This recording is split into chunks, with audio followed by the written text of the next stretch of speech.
Welcome to the show with no interference. Get all your NFL needs made by fans for the fans. We are your hosts, West Side, Big Sass, and the Bull. So here we go. And we're live. Welcome to the show. We are your hosts, West Side, Little Sass, and the Bull. We're gonna have just a chill show today. We're gonna do a little top 10 list. First one we've done. The NFL just posted the schedule for the next New Year's season. We'll break that down probably for our next episode for y'all. So for today's episode, we're doing top 10 QBs of our generation. So pretty much anyone who's played post 2000, right? So we little lads watching these guys throw this pigskin down the field, but we're gonna start at number 10 and work our way down. So who wants to go first? Well, I couldn't decide, so I put two at my 10th, but I want to hear who your 10th ranked quarterback is. For number 10, this is going to determine how off our number list 10, are right now. I had old reliable Phillip Rivers. I like it. He's not okay. Yeah. And I'm glad you didn't put him in your top 7. Well, okay, so this is the story. He came in that fabled draft class with Roethlisberger and Eli Manning.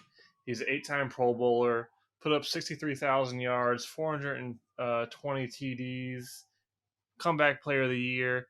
I think that knee injury really screwed him. Like ever since he wrecked his knee, what was that? 07 or whatever. He was a statue. I mean, he wasn't mobile to begin with, but when you're already not mobile and you wreck your knee, it makes it even harder. And on top of that, that sidearm throwing motion, the fact that he made it so long with that, honestly incredible. Also, you could maybe make the argument the unluckiest quarterback of all time. Well, he's up there at least. How much does luck have to do with it? He had the number one offense and the number one defense and didn't make the playoffs. Couldn't get the job done because he sucks. He had the worst special team of all time.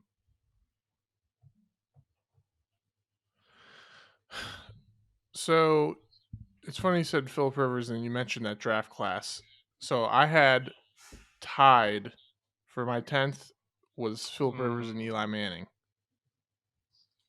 Because I feel like Eli Manning played pretty well in those Super Bowls, but I feel like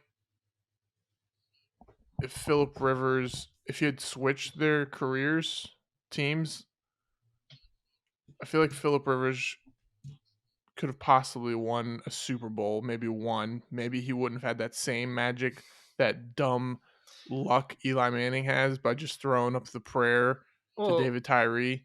But I feel like Phillip Rivers could have done possibly more in the regular seasons and stuff with Eli Manning. Let's call it what it is. Eli The Manning had Chargers are defensively. cursed. Like, there's no ifs, ands, or buts about it. They're just straight up cursed. I don't know what happened. And, I mean, Eli Manning got real hot in that 2009 Super Bowl, right? They won in 07 and 09. Sounds about right. Giants. Yeah. Giants. Whatever. Was I don't it know. 09? But he got hot in the second Super Bowl. The first Super Bowl, I mean, he made the highlight plays when needed. I just think outside of those two moments, it's just all I can think of is that dumb face he made. and I can't even do I think it. it's The just his sideline natural one, just face. the Come on now. the slack jaw, like, The Yeah, Mouse Strong. Yeah, and I mean, that's just his face, man. it's just like with Kurt Warner. Like, I think Kurt Warner is overrated because he basically had 3, maybe 4 good years in a 10-year stretch. Manning, I mean, the Giants were almost always pretty stacked. They were the wild card when they won both of those Super Bowls, weren't they? I think so.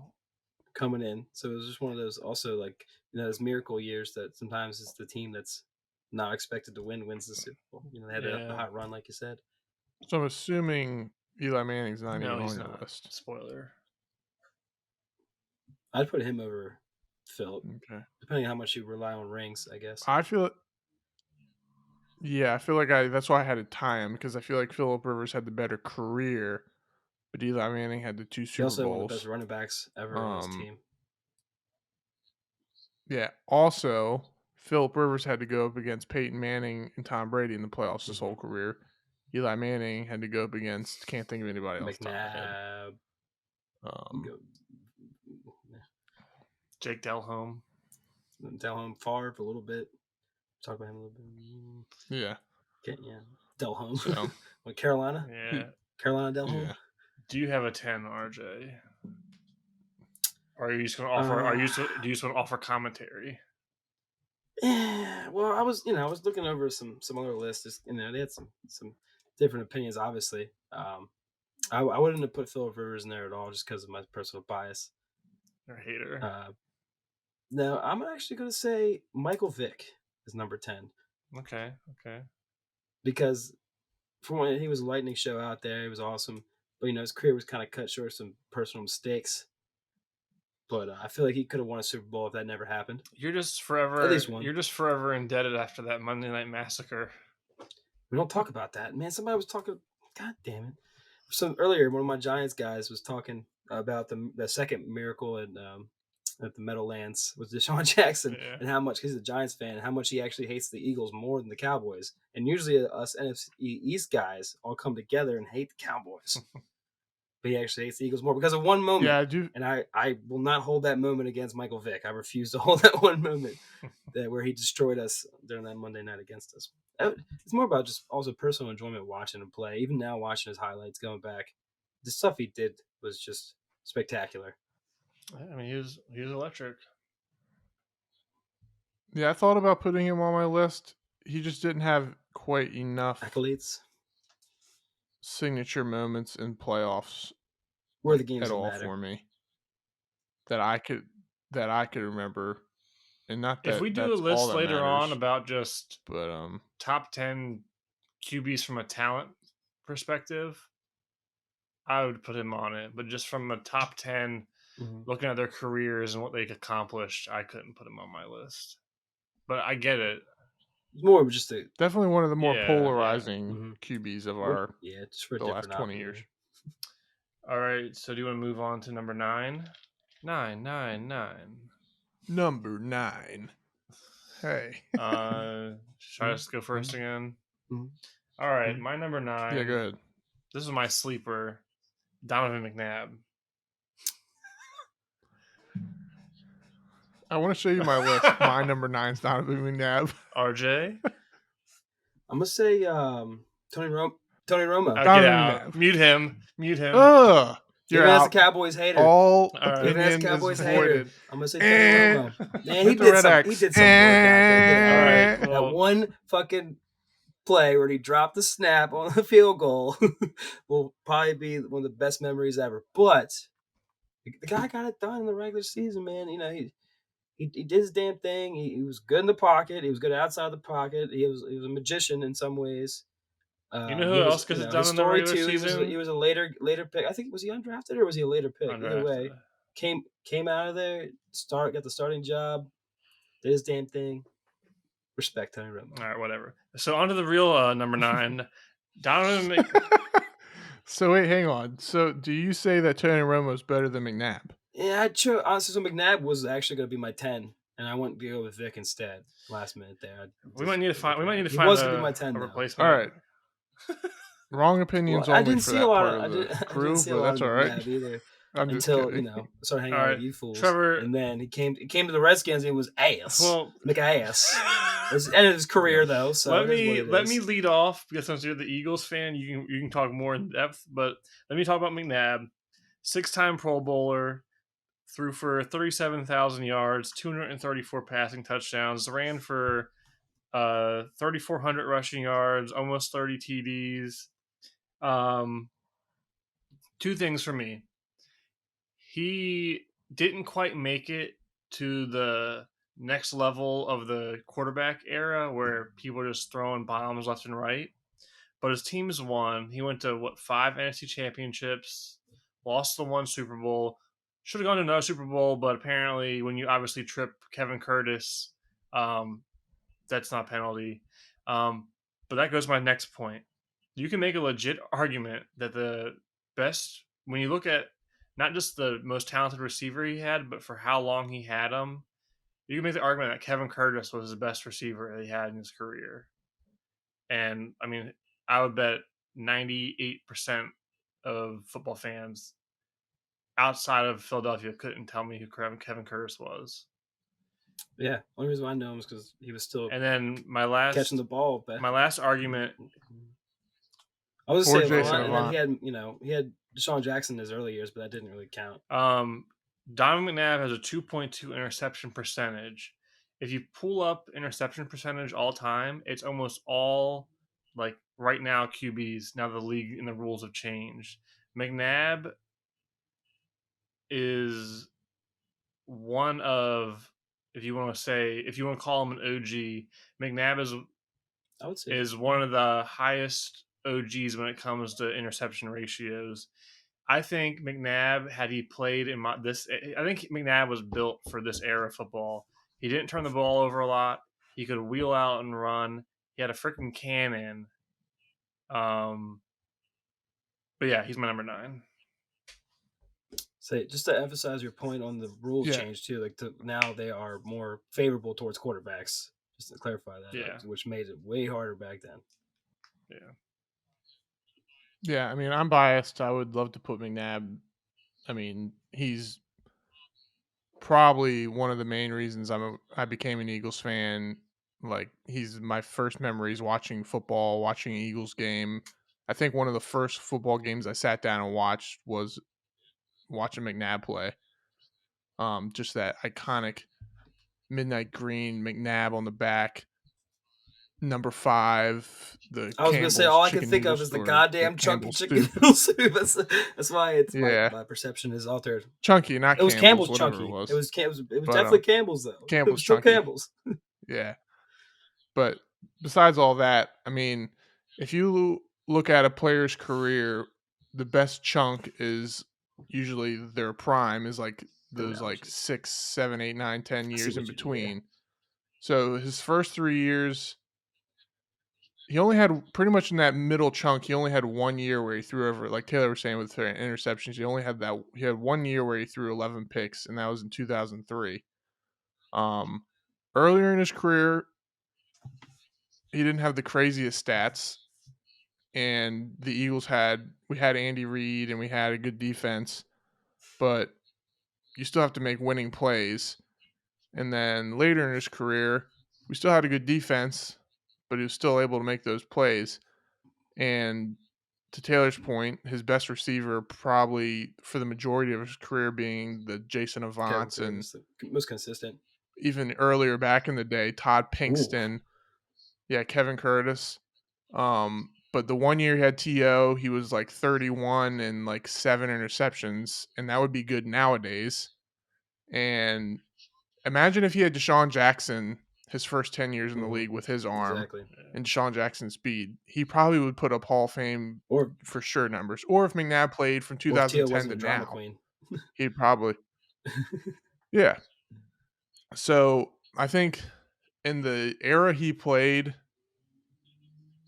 and another thing too is that doesn't get talked about as much nowadays, but he almost changed his style of play to not run as much, to throw as much, because that's how quarterbacks were supposed to be back then to people. Like, imagine if he imagine if he did what Josh Allen does, because he could do that.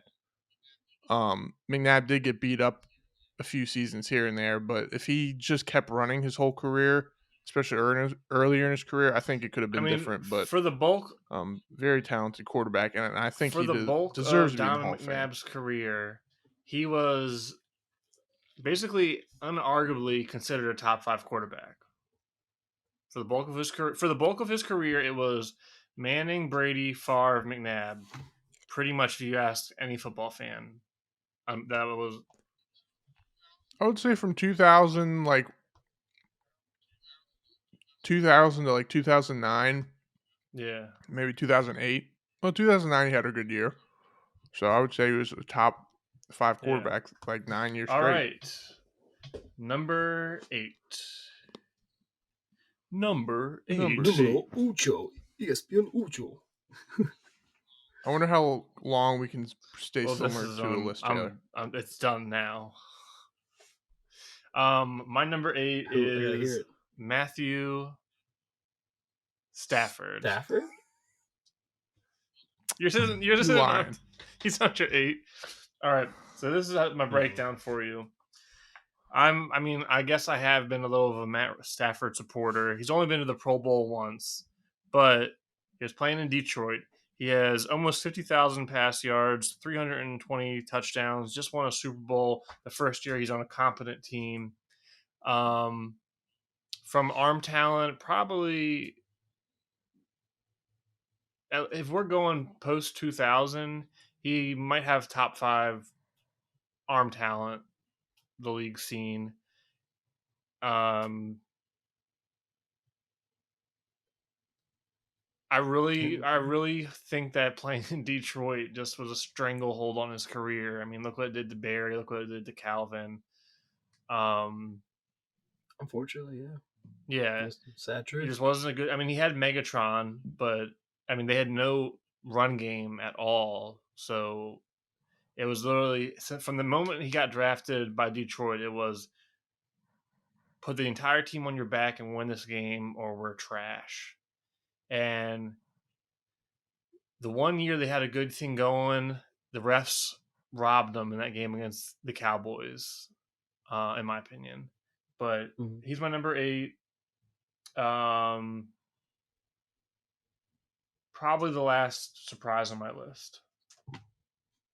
Yeah, I can stand behind that. I was debating whether to throw him up there when I was going over and looking. I was like, obviously, like you said, Detroit sucks.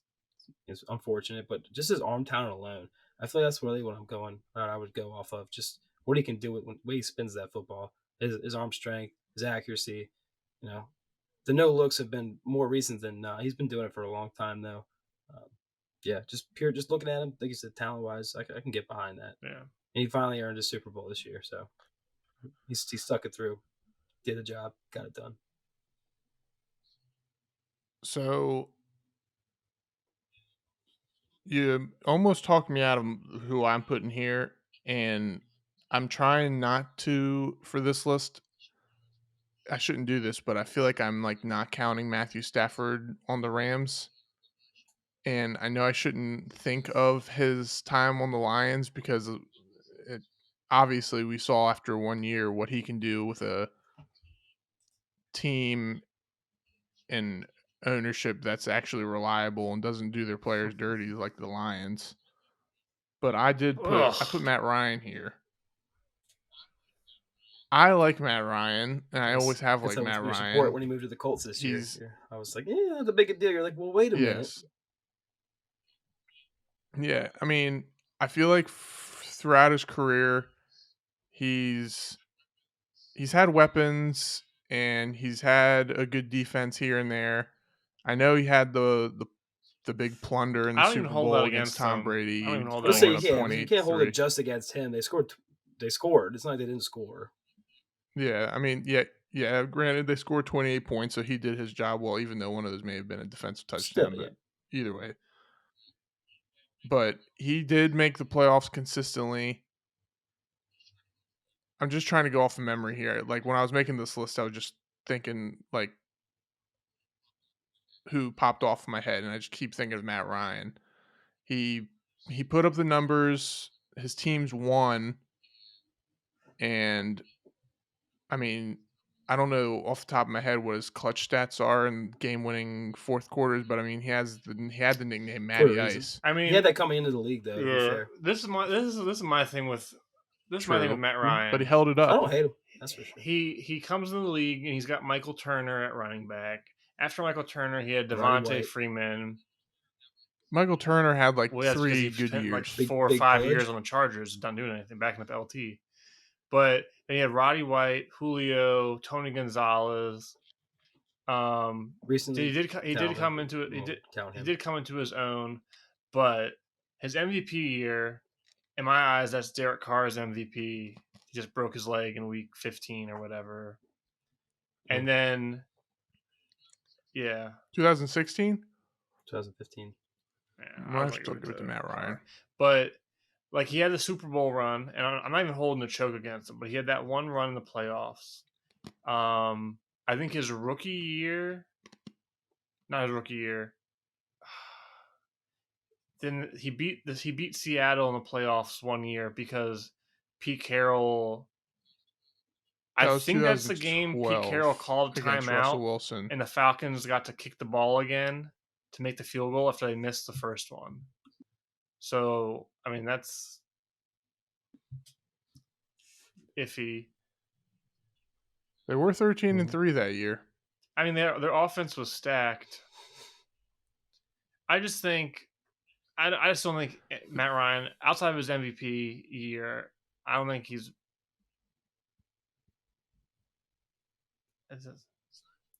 Aside from winning a Super Bowl, I feel like he was given he took what he was given and he was successful with it. I mean, they were in the playoffs several times throughout his career. They should have won a Super Bowl. They had the chance of making another Super Bowl. Here's my problem. I have no memory recollection. I have no memory recollection. Yeah, recollection. I have no memory of Matt Ryan watching him play and going, "Wow." None. The only time I did is when they were up on the Patriots in the Super Bowl, but then they lost it. I mean, it is what it is. That's the only time I could. Maybe it's because Roddy White pushing off a lot. Maybe it's because he's in the NFC. Yeah, maybe it's because he's in the NFC. But I do have more memories. I have more memories of Matt Ryan making good throws in the playoffs and stuff to Julio Jones and Roddy White than Matthew Stafford, because Matthew Stafford was never in the playoffs. He gets in the playoffs this year, and he had a big-time throw every game. Yeah, regular season-wise, though, you could probably... everybody was kind of getting a little sus because his interceptions numbers were going up, but he came through in the end. Matt Stafford, that is. You could convince me to put them at a tie at number 8. Matt. RJ, did you have anyone at number 8? Ocho, not somebody I could just be like, oh, that's my number 8. That's fine. But if I can go through and just look at a list of quarterbacks, I could definitely give you one and be like, See, the thing, I know you. It can only be better than your last one. That was, it was just because of what, like I said, memories. It's just what I've seen. I saw a lot of, Tony Romo play from watching Washington games a lot. But, I mean, I would. The argument you guys put for those two are right there. That's why Stafford, that's why I said I got behind that, because I was debating on putting him on the list in the first place. But if we're going, So you're leaning with Stafford. Nobody different from what we originally said. So I was right then. Well, I said I had you. As soon as you said, I was like, I can get behind that 100%. Makes perfect sense. All right, we're getting number to the nitty-gritty now. 7. Number 7. All right, my number 7 is. I'm gonna put Mr. London. This is actually Big Ben. This actually might still be a surprise one too. My number 7 is Russell Wilson. So, just the stat test: 9-time Pro Bowler, 1 Super Bowl, lost 1. He basically has a 2-to-1 winning percentage, 63% career passing percentage. He's thrown for 37,000 yards and 292 touchdowns. At first, when I was kind of trying to do the eyeball test, I was like, you know what? He's more of a product of his system. But then when I thought about it, I don't even like Russell Wilson, to be honest. He did have beast mode for that little stretch, and of course their defense was really good. But until recently, their receivers haven't really been anything special. And he's gone to the playoffs enough that I bumped him up over the likes of say Phillip and Stafford and guys that didn't make my top 10. He also should have 2 rings, but Pete Carroll's an idiot. Yes. You run the dang ball. They had a time. Anyone who argues is I judge your football mentality, because they had a timeout to burn. They could have run the ball, called a timeout to get stopped, and still thrown 2 more pass plays. Yeah, no, I mean, unless your only running back that you have on your roster is Darren Sproles on the goal line, then you better fucking run the ball. Yeah, like there's no excuse. You have Marshawn Lynch is the biggest thing too. He's one of the best power backs in the league. Even then, you give him the damn chance to run the ball. Yeah, everybody knows. Yeah. So I'm not going to argue with that pick, but I picked Ben Roethlisberger at number 7. I think Ben Roethlisberger had 2 types of careers, where earlier in his career, he did have a few years of putting up good statistics. I think it was like let me just take a glance here. His first 6 years, he only had 2 seasons with over 20 touchdowns. He had a 32 touchdown year and a 26 touchdown year. Then everything else was under 20, 17 actually, almost every time. But Pittsburgh was winning most of the time because they had a great defense. They had a good coach. He had a good coach his whole career. He had who was before Tomlin? Bill Cowher, and then it was Tomlin. Yeah. Then the second half of his career, so he won the first Super Bowl too. Was he a rookie? Second year, whatever it was. Well, you won against the Super Seahawks, Bowl. right? Yeah. Great team. I still think the Seahawks got robbed, but yeah, Jerome. Yeah, I mean, I can't remember his name. Who threw the touchdown? The receiver. Antoine. Yeah, Randall Jerome. Yeah, Jerome Bettis, the bus. But he still didn't get that first down, okay, or like touchdown. I remember it was on the goal line. He was short. That was a shady Super Bowl. I remember being like this tall, like what? But the second half of his career puts up really good stats. Wins a Super Bowl, which he threw the game-winning touchdown to Santonio Holmes. It was. I was so everyone. I'm so bad. Yeah, everyone should remember that Super Bowl, especially James people Harrison, in our generation, in our age group. Yeah, Larry Fitzgerald going off like crazy too. Mm-hmm. So I feel like Ben Roethlisberger, he has the 2 Super Bowls, he has the statistics, he has the longevity, he has the memorable moments. He should be somewhere in Edubon. As much as some people, especially in our area, hate him, still hate him. He deserves to be in the top 10. Yeah, I have to agree with everything you said. Plus, I just remember at one point, for his size and stature, he was one of the most accurate quarterback on the run. He wouldn't be out there full sprinting, but he'd just be do his little move, trot out there, bam, bam. Well, it's because his every time his torso didn't move. His legs moved separate from his upper body. Yeah. I think he's built like his downfall was his lower half. He's built like Gru from Despicable Me. Yes, and 100%. And that's my point. His legs gave up before everything else. All right. Yeah, if they had a statistic for broken tackles by a quarterback in the pocket, he would have to be. And that's another one. His toughness, 3 100%. Probably all time. I remember that one time his nose was broken. Haloti came in there. It was just a great sack, but it ended up, he got his hand in there or something, broke his nose, was bent. He's just like fuck it, let's get it. And he just went out there, and I'm pretty sure they won that game too. Maybe. Yeah, I mean, those division games against the Ravens too. That's another thing I'll never forget. That was one of the best rivalries you'll ever see. All-time rivalry right there. Mm-hmm. All right. Those games were crazy. Just for a quick transition to number 6. Number 6. Ben Roethlisberger for me. Okay. I mean, throwing out the numbers, he's is that right? Only a 3-time Pro Bowler. Whatever. He won 2 Super Bowls, went to a third, 64 6-time Pro Bowler. Yeah, I can't read my handwriting. Fair enough. 64.5% completion percentage, 64,000 yards, 418 touchdowns. Like Trevor said, he kind of has. You look at his career in two parts.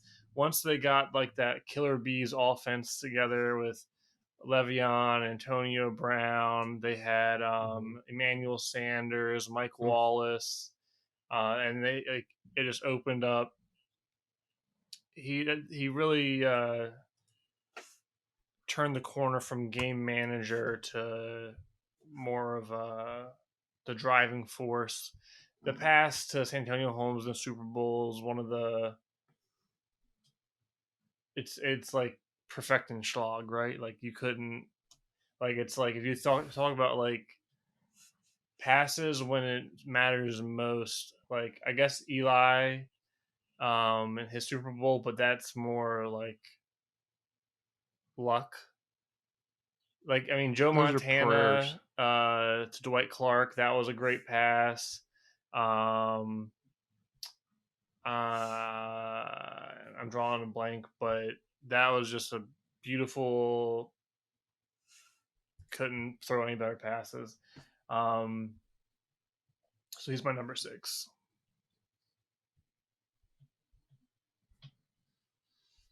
Arguments here. Only one spot up. Yeah, I actually have Brett Favre here. Not a bad spot. I couldn't decide if I wanted to have him on this list or not. Yeah, I couldn't decide if I wanted him on the list or not because obviously a huge portion of his career and his Super Bowl was before we started watching football. But even his Packers days in the early 2000s, we were all younger. Obviously he's one of the all-time greatest quarterbacks. But the Vikings year we all remember. That was a miraculous year. Game, Sidney Rice, Vashante Shenko. Yeah, he had Percy Harvin. I think that was one of Percy Harvin was the one I was. Yeah, let's say Percy Harvin was the one. Yeah, it was one of his. Not counting his year with Atlanta because he didn't start that year, but that was the one year he didn't have more than 10 interceptions. I don't even remember the year with Atlanta. I remember like the Jets debacle, and then he ended up. They drafted him. Well, Atlanta was his. He got drafted by Atlanta. Yep, wasn't even aware of that. Yeah, it was 1991. You weren't even alive. What size you were though? Well, Taylor probably wasn't alive when he got drafted. Mr. July. Fair enough. Yeah, but anyways, so yeah, and he had 33 touchdowns, 7 interceptions at age 40 with Minnesota. Not counting his second year with Minnesota, he should have went to the Super Bowl with Minnesota. He threw that awful across his body pass against the Saints, and that was the bounty. That was the bounty gate Saints. And if you look back at that game, they were trying to knock him out of the game. And it's crazy they couldn't even know he was 40 years old. Yeah. The one play that is probably one of the greatest plays of all time was that year in Minnesota. I don't remember who they were playing, but it was the end of the game, and to Greg Lewis. It was like a 40-yard pass on a rope to Greg Lewis, who he played for the Eagles, and he was a decent receiver, but nothing good, not great. And he caught it in the back of the end zone. Great catch, but amazing throw. Doing that at age 40. His time on the Jets, I'm pretty sure. I don't remember what derailed that season, but didn't he start off like 8-0? He jacked up his shoulder. Was and it a shoulder? Disclosed it, and the Jets actually got in trouble about that. Right. And they started off like 8-0 or something. And I think he was having a really good year. Well, actually, statistically, I think that year he threw like 22 touchdowns and 22 interceptions. But I don't know how I remember that. But you got to look at it like a tale of two halves. Like he was on fire to start the year, and then wait, where? I don't know. My computer's all messed up now, but it's like his shoulder got hurt, and he played through it. Kind of pulled a Baker Mayfield, honestly, and that was kind of it. Yeah, I mean, if you look at his career, we're going back to like 2000 or whatever. 2001, he's 32 already in 2001, but the Packers went 12-4, 12-4, 10-6, 10-6. They had 2 bad years after that, but then they went 13-3. He had the off year with the Jets, and then he had 12-4. So I mean, he may have been the ultimate gunslinger, but his teams always won. He was a player everybody loved, and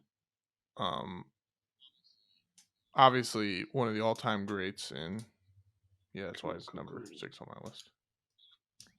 And I can relate to him if I was ever an old football player. RJ? I think he's the definition of gunslinger. Him and then Jay Cutler tried, but he just couldn't handle it. Too much pressure. RJ's biggest surprise. Jay Cutler's number 6. I actually wanted to put him on there, but I know. But like, listen, if we ever go back, if we ever do a top 10, if we ever do a top 10 quarterbacks from just the physical talent, Jay Cutler will be on my list. But RJ, back to you. Who's your 6, if you have one? Yeah, no. All right, no worries. Number. I'm gonna have to go Brett Favre again because he changed my whole opinion. I was gonna put him at 5. I was like, oh well, there's other. Just wait till we get to 5. Number 5.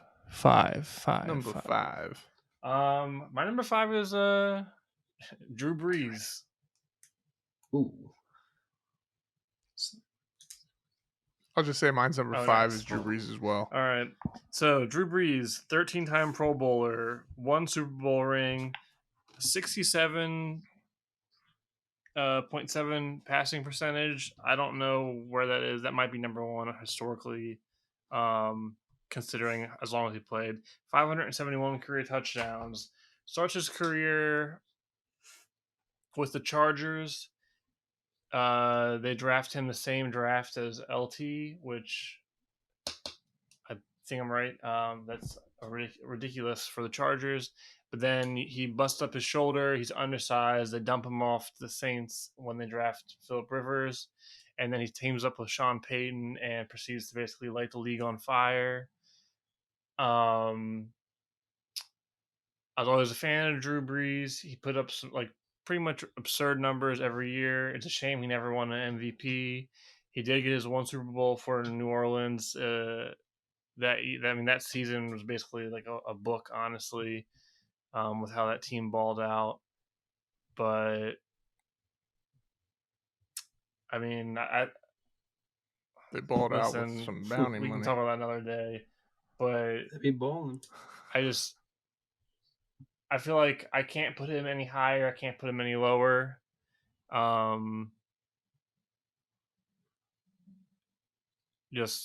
how I feel.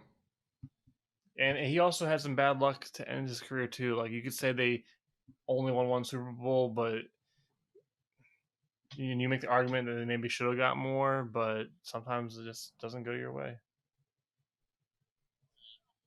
Yeah, I think the only reason why like you said, no higher, no lower. He's one of the most accurate, if not most accurate quarterbacks of all time. And that's just not on the pages we're looking at now. You can tell. Never had a super strong arm, but he could just get the ball there. And it never looked like he had a weak arm. Undersized, and could still do what he did. Probably a little underrated with the mobility. He was able to roll out of the pocket and sling the ball around. I might be completely making this up, so don't quote me. But I'm pretty sure. I mean, he was always underrated athletically. I'm pretty sure they said like in his prime, like he could dunk. I believe it. I think you may have just talked that into my brain, but I feel like I've seen him dunk. Yeah, he's athletic enough. I mean, he was grabbing the field goal post after touchdowns before they outlawed that. True. Yep. But one Super Bowl. That's the only reason why I think he's not higher for me. Which kind of makes my argument for the rest of my list look bad. But anyways, but yeah, he's got the ridiculous stats for such a long time, and just all those reasons we just said. There's 3 quarterbacks left in my mind, but we have 4 numbers. So there's one guy I'm missing. Apparently, you guys have on your list. Is what I'm getting at here.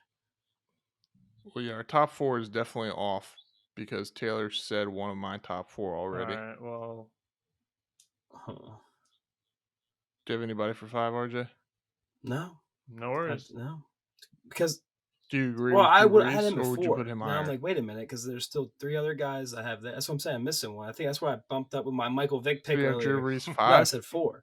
That's right. Yeah. I should have added in either. I guess me, Dick, and Phillip Rivers kind of F my list up. I'm looking at it now. As I'm curious, because I have three guys left for sure. In an order I will never change. I'm curious who Taylor has. Number 5 for RJ is Phillip Rivers, everybody. You heard it here first. Yeah, so that means 4 must be Steve McNair or something for him. Or something. Number 4 for me. No, are we going 4? Are we moving on? Number 4. Number 4. Brett Favre. My favorite kid's name. Okay. You didn't say Brett Favre. I mean, okay, we did. Iron Man of the league, 11-time Pro Bowler, 3-time MVP, won 1 Super Bowl, had 2 meltdowns, or else he maybe could have gone to a couple more Super Bowls. 62% completion percentage, which was actually higher than I was expecting. He's in the 500 touchdown club, and he broke 70,000 passing yards. A lot of diversity in his career too. We didn't bring up. I mean,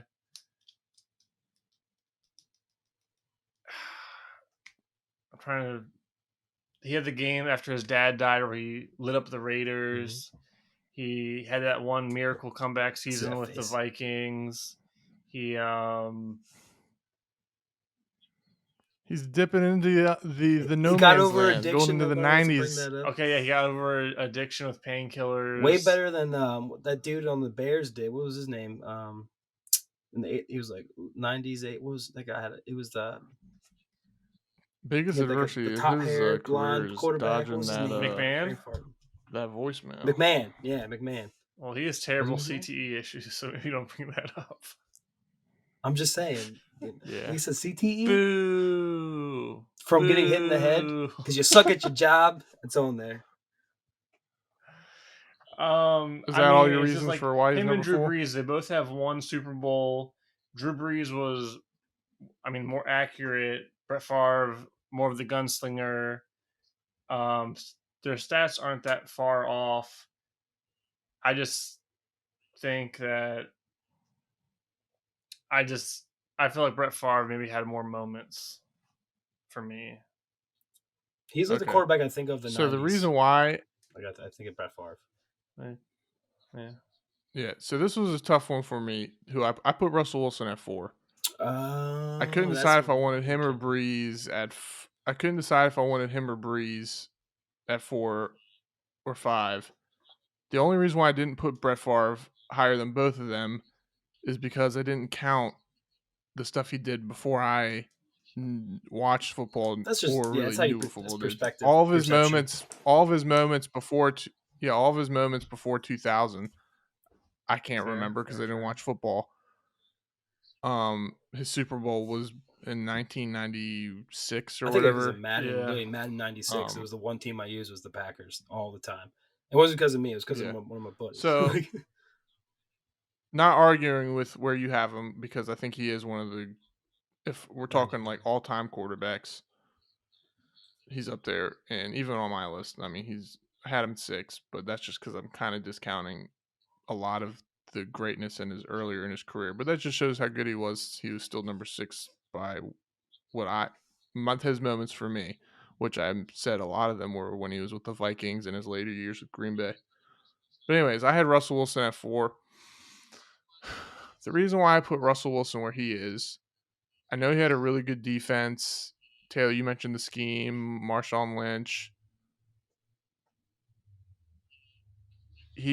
I feel like he could have even performed even better if he had more help with his offensive line, especially the last 5 years. Fair. Like you said, he has receivers now. Well, he had receivers the last 2 years on the Seahawks, but before that, he was making players. What were the 2 receivers? Doug Baldwin, Golden Tate. Doug Baldwin. Yeah, Golden Tate ended up being really good, even with the Lions and Stafford. But Doug Baldwin, I don't know where he is now. I don't know what he did his last few years. Yeah, I can't remember the tight ends he had, but Russell Wilson has so many moments in the playoffs. Graham, but that was kind of a terrible trade to go to Max Unger. He had Will Dissly. He had that one dude. What was his name? That one tight end. He was on Seattle for his whole career. What, Luke Wilson? No. I'm gonna look it up because it'll bother me. It's a random name. Well, while you're looking him up, the only things I can think of that Russell Wilson that have tarnished him so far was last year, which he was injured and the Seahawks were a mess, and the Super Bowl play, which I don't really blame him for. That was a terrible play call, and it was set to be I'm curious what his other option or his other reads were, because it was a pick play for that specific player. It was a catch, turn, hitch, throw it. You could say he could have made the read and not thrown it, but that was an amazing play by Malcolm Butler. Yeah, I try not to hold him against him. They should have ran the ball in. He should have 2 Super Bowls. He John could Carlson possibly have 3. Tight end. Didn't they lose that game against the Packers where? Wait, who was it? Seattle? Was it Seattle? They or had a Packers miraculous that win won against that game where they went for the onside at the end of the game. Was it Seattle in the playoffs? The game I'm thinking of, I don't know if it's the one you're thinking of, is where Seattle went for the fake field goal and scored a touchdown and then won in overtime. I think we're thinking of the same game. Was that the NFC Championship? Maybe. Either way. But I have a lot of memories of Russell Wilson just making plays. Third round draft pick. He's pretty cool. Yeah, he's accurate. He's mobile. He has arm strength. He has the regular season wins and moments. He has the playoff moments. He's probably going to be a Super Bowl contender this year with the Broncos. For the year. Did they again? No. Jerry Jeudy's Jerry Schmoody. Maybe they knew that with Cortland Sutton. Wait, signing. Jerry Jeudy's hurt again? No, he's some allegations. Oh, Jesus Christ! You have to look them up. These guys, man. Anywho. But yeah, I'll close my case. All I have Taylor, Russell what did you have Wilson again? at 4, 4. 5, 6? He was the only I didn't have any modern quarterbacks, which is my issue. You didn't have Russell Wilson on your list so far. He wasn't on my list. I didn't include anybody that was currently playing, minus obviously the GOAT himself. It's all Phil Rivers' fault. Yeah, I janked it all up. But I think when it comes to Russell Wilson, though, I mean, you can't help but appreciate his play. Like you said, his accuracy, he's mobile. I think his pocket presence is great. Even when he throws the ball on the run, he just has that good body motion, that torque. He just bam, and he gets it there. He's been, he's a little banged up the last few years, so I think his accuracy has taken a little downward spiral a little bit. But he can easily get back to his form. I feel like, especially like you said with the Broncos, good team, good overall team. That division is going to be crazy. So we'll see. But yeah, no. Out of all modern quarterbacks, he's definitely the one that deserves to be on there. If you said played 5 years, that's the requirement for sure. That's what I would probably put him more where Taylor was, though. I think if it was a little farther back. All right, number no arguments. I think this is where our list is going to be probably identical. I'll number take this 3 one just because I feel like we all have the same one here. Finally, I'm gonna go Aaron Rodgers. What? That's an awful pick. Were you paying attention to the Aaron criteria? Rodgers. Get out of here. Yeah, Rodgers is my number 3 quarterback. Yeah, of course. Mr. Discount Double Check. You have to double check yourself before you wreck yourself. Yeah, 10-time Pro Bowler, 4-time MVP. Well, damn, okay. 1-time Super Bowl, 65 completion percentage, 55,000 yards, 450 touchdowns. Yeah. The flick of the wrist, man. He has that flick of the wrist that it's like a perfect 3-point shot every time he throws a ball. I mean, he just has it. He can throw off his back foot. He can throw with anybody in his mouth. It doesn't matter. He's the most right there in his grill. He's the most efficient quarterback we've ever seen and may ever see. Stamp. The one Super Bowl is a little disappointing. And that Super Bowl was actually boring. That was the one Super Bowl that I fell asleep. But what does his organization do to help him? Oh, what have they done? Jordy Nelson, Greg Jennings, Donald Driver. But they don't. They keep him around for the longevities. Jordy Nelson did second half of his Donald Driver. He was a tight end, right? He was a big wide receiver. Second half of his career, 89. I'll never forget. Second half of his career, he hasn't been super supported. It's basically been Devontae Adams. Since he won the Super Bowl, is what I was. Devontae Adams, though, situation we now know. If we rewind to our first couple of pods, according to Trevor, post Super Bowl, Aaron Rodgers is just as good as Kirk Cousins. Oh God! Yeah, now I remember he said, "Wait, this opinion might be a dumb opinion." So I was making my list, stupid. When I was making my list, I put Aaron Rodgers, and I was like, this just makes me look so I think you non-credible for all the slander I think it was because of the drama that he was going through at the time and how he acts now. I think took over your opinion of his actual football talent because he has been acting like a prima donna-ish. If I'm talking, nobody likes that. If we're talking like pure, I did say back in our arguments when I compared. It was a weird argument when I said Kirk Cousins and Aaron Rodgers. I can't remember what my point was, but it was there. Super Bowls, I guess, recently. It was mostly because he only has one Super Bowl. I can't remember either way, but if he's number 3, just like pure talent alone. I mean, look at number 3. That throw to Jared Cook to beat the Cowboys. That playoff game against the Cardinals where it was just back and forth, just throwing bombs. So the first one or second one? The second one. Not the one where he got sacked, kicked the ball right into Carlos Dansby's hands for the... That was one of the wildest playoff games. First one or second one? Well, second one too, though. The first one. Second one too. Well, yeah, I mean, Aaron Rodgers has the moments. The Hail Marys, and are those really Hail Marys? Like, he threw those like the right way. Spot, like, too, I mean, like he's like throwing the ball up, just the so back it of the comes end straight zone down. not out of bounds. It's like in that perfect spot where the receiver can run and then have time to turn around and be like, okay, let's get this shit. When you're talking pure ability to throw the football, it's probably him and Dan Marino are like the two best all time. If we would have gone all time, that list would have been long.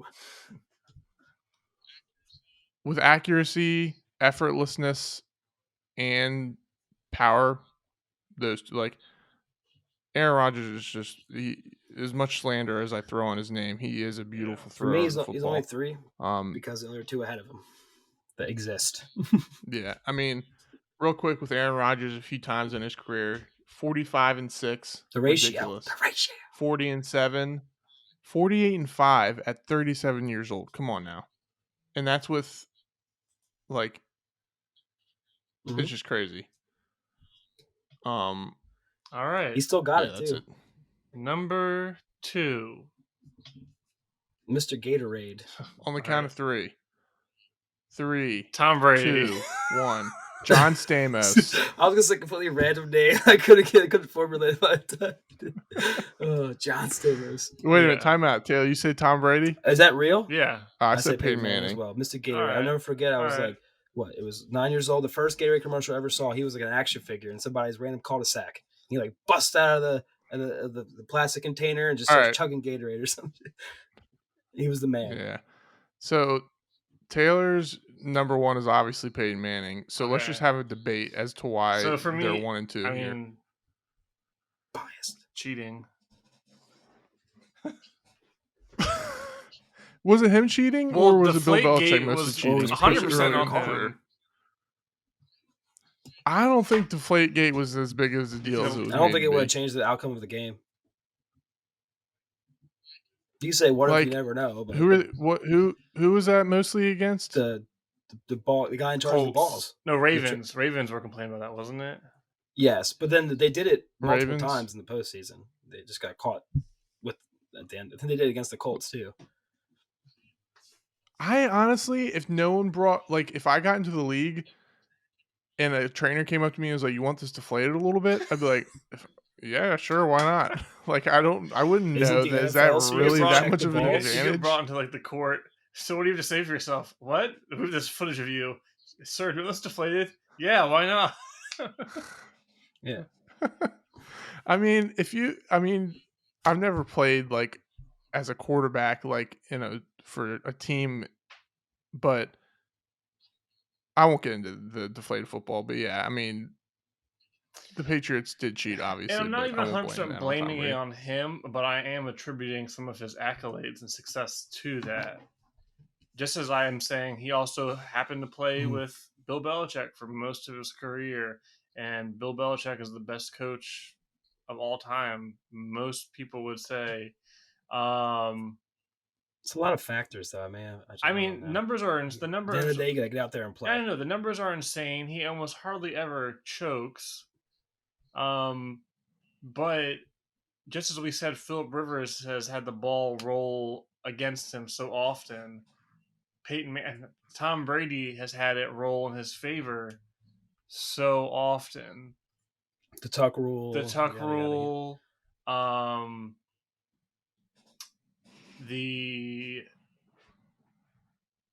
now I'm freezing up, but there's a Tuck rule. The Malcolm Butler interception. The Edelman. That's a play in the game, it happens in the game in football. I know, it's gonna happen. The Edelman, defense gets paid too. That Edelman miracle catch in the Super Bowl against the Falcons. Eli Manning would never had it without the other. When they beat getting outplayed by Nick Foles. I was talking about him today. Big Dick Nick. When they beat the Ravens and they were manipulating the eligible receiver rule to get a couple easy completions. Rex Ryan blew that one playoff game against. I'll never forget with that timeout, 4th and 1. Yeah, or was 3rd and 1 or 4th? That was 4th and 1. That could have been one of the stop to one of their Super Bowls. The game against I got a good one for you guys. Who was the Ravens receiver that played for the Bills that dropped that touchdown? I was about to go to that. I was like, the Lee Evans Cundiff game. I took my Ravens. I was still a Ravens fan at the time too. Before we started watching, I nearly took my Todd Heap jersey off and threw it on the ground and stomped it. I was like, I can't believe this, because at the time everybody hated Brady. Nobody wanted to see Brady go again. Even that, respect him, but you never wanted to see it. And then it was all because of a dropped ball, not a deflected ball, a drop ball. Because what was it, Sterling Moore? Never heard his name again after that. The corner that covered him. Sterling Moore. I remember. I just remember the drop. Never heard his name again. But I also just looked like the Patriots almost always had a really good defense behind Brady. His first few years, he was carried by the run game and the defense. I don't know. I mean, look, the numbers are insane. The 7 Super Bowls, to me, Peyton Manning's the GOAT. The GOAT? You put him have a Montaigne? Yeah, I mean Peyton Manning. Peyton Manning back before 2000. 5-time MVP, 14-time Pro Bowl, won 2 Super Bowls. Granted, he was carried to 1. 65 completion percentage, 71,000 yards, 539 TDs. Probably would have played much longer too, but he had his friggin' neck. He's more brittle. His neck. Well, he's got a freak injury, and he had to have his neck welded together. Oh, I mean, Tom Brady's still playing. I mean, yeah, but listen, I have my own thoughts about that. I have a feeling that years from now we're gonna find out he was juicing in some way, juicing like a Armstrong situation going on. Yeah, I used to debate him back and forth until that last Super Bowl. I was like, this is it. It's signed, still delivered. Brady is the GOAT, in my opinion. That's the last one. I mean, before I used to go in my head, I would go back and forth because I used to love watching. He didn't even have the arm strength. Even the Broncos, but he had all of this up here, and he just would flick the ball in the perfect spot every time. It would be a little wobbly, but Peyton had it still. So that was kind of my thing. It was like you said, they're also a little different. They play a little different. Peyton has those tippy toes, and he's in the pocket. The way he bounces around, he's just I don't know. His awareness was great. You could. Brady got one of the quickest releases ever. Peyton Manning, just going back. Peyton Manning, he was calling his own plays. He was audibling nonstop. He was taking. He legit took randos a lot of time and made them into superstars. I mean, Austin Collie until he got knocked out by who on the Eagles lit him up? It's probably either wasn't it the Eagles? Brian Dawkins or Sheldon Brown. Well, until Austin Collie got lit up, he was making a name for himself. Peyton Manning put Pierre Garçon on the map. Dallas Clark was it Dallas Clark? That was the tight end. He was the highest paid quarterback, highest paid tight end in the league when he was playing because of Peyton Manning. I mean, I know he had Marvin Harrison and Reggie Wayne, who, I mean, they are Hall of Famers for a reason, but still. What Hall of Fame wide receiver did Brady have besides Moss? Wes Welker's going to be a Hall of Famer. Edelman's going to be a Hall of Famer, probably. You think Edelman's a Hall of Famer? I don't know. Wes Welker, I can see Tom Brady, but I don't know about Edelman. Tom Brady made those. Tom Brady made, just like his point to making no name something. Tom Brady did that. Was Julian Edelman going to be any good anywhere else? Belichick too, but still, it doesn't matter. Tom Brady gets the job was done. So good on the Broncos that 1 year. That's true. It's hard to argue this because Peyton Manning has a superior regular season, throughout his career. But then, I mean, seven Super Bowls. I mean, I know you can maybe say, the first three were maybe more so Bill Belichick. Tom Brady, I don't think he won Super Bowl MVP in the first Deion three. Branch Super Bowl for Deion Branch twice, maybe. Either way. But like RJ said, it got to a certain point where, especially the last 8 years, he just kept going to the Super Bowl, even though he lost to the Eagles once. But he kept going. He won in Tampa Bay. He kept putting up numbers. He's won multiple. Is he the only one to win in two different teams? Not go to two different teams, but to win. In their prime, him and Peyton, same exact team, same head coach. I am putting my money on Peyton Manning. Now put Peyton on the Patriots and Brady on the Colts. See, if you're talking about putting your money on somebody, I'm putting my money on Tom Brady to make the play. Because Peyton Manning also choked in the Saints Super Bowl, throwing a pick six at the end of the game. That was bounty game. That damn onside kick, I tell you, it was a genius. Yeah, now there's other stuff that goes into it, and Tom Brady has made bad plays in the Super Bowl. All I can think about is 7, though. Just that 7. It's a hard argument because I love Peyton Manning, and if you go back to Peyton Manning's earlier in his career, mid 2000s, he slanged the football. Yeah. He had arm strength and accuracy, and just I know his technique's a little odd, but probably he's also, you could say, one of the best throwers of the football out there. He has a really high release point, but he could perfect accuracy. You could argue that Drew Brees has the percentage accuracy, but maybe Peyton Manning's one of the most accurate quarterbacks of all time. Like Taylor, you said. Yeah, like Taylor, you said, he was kind of the coach on the field for them too. So I think Brady's turned into that. To me, it just comes down to the Super Bowls. But Peyton Manning never had to wear a quarterback coach band. Maybe he's just a genius too. Well, But at the end of the day, you see the size of his head. It's a big cranium. That's why his neck hurt, because he's got to balance that thing on his neck. The also, whole time. Omaha off the field. Peyton Manning is better personality. Way better. He's got a better personality. He's a comedian. Way better personality. Tom Brady's personality has came out since he's been on the Buccaneers. But it's also better. He's pretty funny. I would put it goes Manning, Brady, and then Eli, at the very bottom of the list, because that motherfucker is a dud when it comes to. And he's been on Saturday Night Live, and I just want to turn the TV off every time. So I think Peyton Manning is actually a good actor, and if you give him like here's a sheet, make it funny, he can make it funny.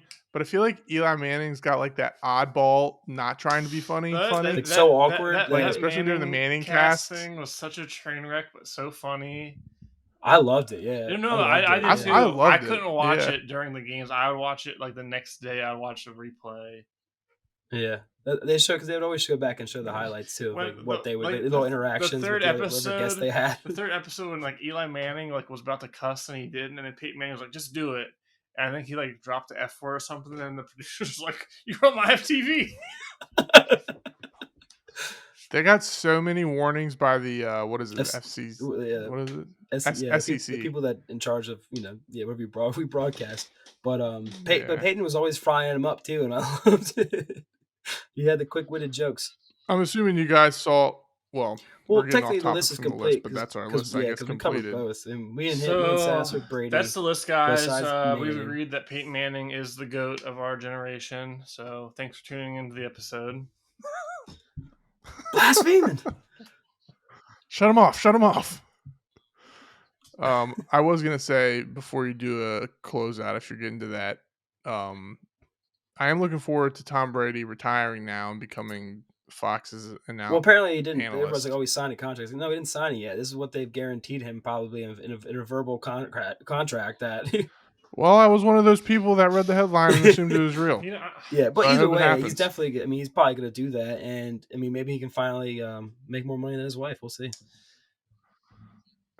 He's like, you know what? Whatever I can do to stay. Ever since Tom Brady said that he drinks, ever since he said that he drinks so much water that his skin doesn't burn, I just lost respect. That's like when Kim Jong-un said he didn't change my list. Like. Oh man! And he also says his favorite dessert's the pistachio ice cream or whatever. I love pistachios, but to put them in ice. I mean, I've had pistachio ice cream; it's good, but to put it at top ice cream, it's a stretch. I mean, to each their own. He also about players kids on the you want to sit down and like hang out with. Peyton Manning would be higher. Yes. Yeah, sit down and have a Budweiser with Peyton Manning. I think Tom Brady is the guy. You guys may have, but he makes jokes and like his friends just laugh because they feel like they have to laugh. Type of guy. Yeah. And Peyton Manning would actually make me laugh. Yeah. I would definitely, even from a teammate's perspective, I would probably rather play with Peyton Manning. Like, he holds you accountable and he's funny. But they both do that well. They hold their players accountable. You guys, they know what needs to be done. Yeah, you guys may have mentioned it. Sorry if you already did and I didn't hear it, but the Peyton Manning skit where he beams the footballs at the kids. That was not brought up yet. That's just beams the kid in the back of the head. I can't even look at you. Go sit in the porta potty. Was that like one of those NFL want like get outside and play things too? Yeah, SNL was spoofing like. That was SNL. And he's sitting on this curb with the beer, going, "Don't snitch." He's jimmying the car door open. The alarm goes off. It was scatter. Yeah, he definitely. He could act. Classic. Not all athletes can act, but he could. I think he could be a good actor. Yep. That about wraps it up. Alrighty. Don't have too much. All right. Well, that does it for the first segment of our no interference top 10 list. We'll probably throw some more of these out whenever content gets a little dull. The NFL isn't feeding us information. But thanks for tuning in. We'll probably end up posting a poll of some sort on our socials to see where y'all agree with us, don't. Obviously, some people's lists are better than others. But thanks for tuning in. This is the show, No Interference. We are your glorious host, Westside, Big Sass, and the Bull. Thank you to all of our viewers. Please, if you take the time to watch us, like, subscribe, share the video. We appreciate all of our fans that are out there. Adios. Peace. See you later.